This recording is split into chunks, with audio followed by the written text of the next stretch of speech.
دوستوں السلام علیکم۔ استقبال ہے آپ کا اردو کا یوٹیوب چینل۔ دوستوں آج ہم بات کرنے والے ہیں ایم اے سیکنڈ سیمسٹر کے 3 سبجیکٹ اسٹڈی آف اردو، مثنوی، اسٹڈی آف اردو، قصیدہ اینڈ مرثیہ، اسٹڈی آف پاکستانی لٹریچر۔ ان تینوں سبجیکٹ کا انٹرنل یا پھر یوں کہیے کہ ٹیسٹ یا یوں کہیے 70 نمبر کا پیپر ہوتا ہے۔ 30 نمبر کے جو ہمارے کالج والے ہمارے 30 نمبر ہمارے سر پر صحرا جو باندھتے ہیں، ان 30 نمبروں کا جائزہ یا ان 30 نمبروں کا ٹیسٹ، ان میں سے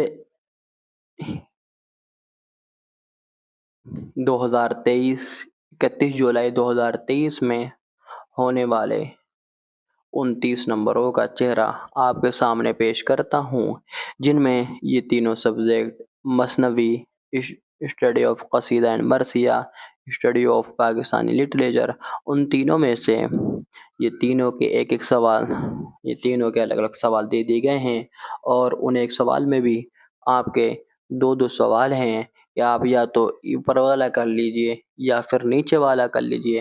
پھر دوسرا شروع ہوتا ہے یا اوپر والا کر لو یا پھر نیچے والا کر لو، یا پھر شروع ہوتا ہے کہ اوپر والا کر لو یا پھر نیچے والا کر لو۔ بہرحال وہ سب چیزیں بات کی ہوتی ہیں۔ ابھی آپ اپنے مثنوی، قصیدہ اینڈ مرثیہ پاکستانی لٹریچر کے ٹیسٹ کے سوالوں کو اپنے ذہن نشی کر لیں۔ پہلا سوال شروع ہوتا ہے، مثنوی کے فن سے بحث کرتے ہوئے حالی کے نظریے کی وضاحت کریں۔ اس سے پہلے ہم اوپر والا پڑھتے ہیں کہ مرثیہ، قصیدہ اینڈ مرثیہ، مثنوی، قصیدہ اینڈ مرثیہ پاکستانی لٹریچر، ٹائم 1 گھنٹہ ہوگا، میکسیمم 30 نمبر کے ہوں گے، اور صرف ایک سوال کا جواب تحریر کریں۔ نمبر مساوی ہیں، یا تو آپ یہ والا کر لیں یا پھر آپ یہ والا کر لیں یا پھر آپ پروین شاکر والا کر لیں پاکستانی لٹریچر کا، آپ کچھ بھی کر لیں، لیکن آپ کو نمبر 30 میں سے ہی آپ کو دیے جائیں گے۔ اب ہم شروع کرتے ہیں سوال نمبر 1، مثنوی کے فن سے بحث کرتے ہوئے حالی کے نظریے کی وضاحت کریں۔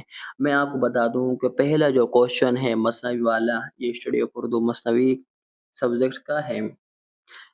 وضاحت کریں، یہ کیا کہہ رہے ہیں کہ حالی کے مثنوی کے فن سے بحث کرتے ہوئے حالی نے کیا نظریے رکھے ہیں، یہ آپ کو پیش کرنا ہے، یعنی الطاف حسین حالی نے۔ یا سبق میں شامل کسی ایک مثنوی کا تنقیدی جائزہ پیش کریں، یعنی سبق میں جو مثنویاں آتی ہیں، گلزار نسیم اور بھی جیسے بہت ساری مثنویاں ہیں، مرزا شوق مثنوی ہے، پنڈت جے شنکر نسیم کی مثنوی ہے، گلزار نسیم، اور بہت سی مثنویاں ہیں جو فیمس ہوئی ہیں، ان میں سے جو بھی آپ کے سبق میں یا آپ کے کورس میں جو مثنوی آپ شامل ہو، اس کا تنقیدی جائزہ پیش کرنا ہے، یعنی اس کی خوبی اور خامیاں آپ کو بتانی ہیں۔ دوسرا ہے قصیدہ،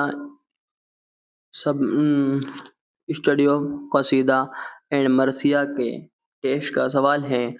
سوال نمبر 1، اقبال کی مرثیہ نگاری کا تنقیدی جائزہ، یعنی اقبال نے جو مرثیہ کسے کہتے ہیں، کسی کے مرنے پر اس کی خوبی اور خامیوں کو بیان کر کے رویا جائے یا لکھا جائے، وہ آپ کا مرثیہ کہلاتا ہے، ٹھیک ہے۔ تو اقبال کی مرثیہ نگاری کا تنقیدی جائزہ، یعنی اقبال نے جو مرثیہ جو لکھا ہے اس کا تنقیدی جائزہ پیش کریں۔ یا اس کے آگے لکھا ہے کہ دبیر کی مرثیہ نگاری، یعنی مرزا دبیر کی مرثیہ نگاری کی خصوصیات بیان کریں، یا جو فیمس جو مرثیہ نگار ہیں مرزا دبیر انیس، تو مرثیہ نگاری کے ہیرو بتائے جاتے ہیں، ایک میر ببر علی انیس اور دوسرے مرزا دبیر۔ تو یہ پوچھے جا رہے ہیں کہ اگر اقبال کی مرثیہ نگاری کا تنقیدی جائزہ کر دیجئے، یا پھر اگر آپ وہ نہیں کر سکتے تو مرزا دبیر کی مرثیہ نگاری کی خصوصیات بیان کر دیجئے۔ یہ ہمارے قصیدہ مرثیہ ہوا۔ اب ہمارا پاکستانی لٹریچر کے ٹیسٹ کے سوال باقی ہیں۔ سوال نمبر 1 ہے، پروین شاکر کی غزل یا شاعری پر اظہار خیال کیجیے۔ پروین شاکر موجودہ دور میں بھی اور ان کے دور میں بھی بہت مشہور شاعر رہ چکے ہیں۔ تو پروین شاکر کی غزل یا شاعری پر اظہار خیال کیجیے، یا پھر انتظار حسین کی افسانہ نگاری کا تنقیدی جائزہ کیجیے، یا تنقیدی جائزہ لیں، یا انتظار حسین جو ہیں ان کی افسانہ نگاری میں کس طرح کیا خوبیاں ہیں، کیا خامیاں ہیں، وہ پیش کرنا ہے۔ دوستو، یہ آپ کے سامنے ٹیسٹ کے انٹرنل کے جو کوشچن تھے پریویئرس یعنی پچھلے سال کے تھے، وہ آپ کے سامنے پیش کر دیے ہیں۔ امید ہے کہ آپ ضرور اس سے فیض یاب ہوئے ہوں گے، اور اپنے ساتھیوں سے، اپنے ساتھی جو آپ کے کلاس میٹ ہیں، آپ ضرور ان تک یہ ویڈیو ضرور پہنچائیں، جو آنے والے ٹیسٹ میں، آنے والے ٹائم میں وہ بھی اپنے اس سیمپل پیپر کو دیکھ کر اپنی کچھ تیاری کر لیں۔ اللہ حافظ دوستو، ہوتی ہے پھر ملاقات پھر دوسری ویڈیو میں۔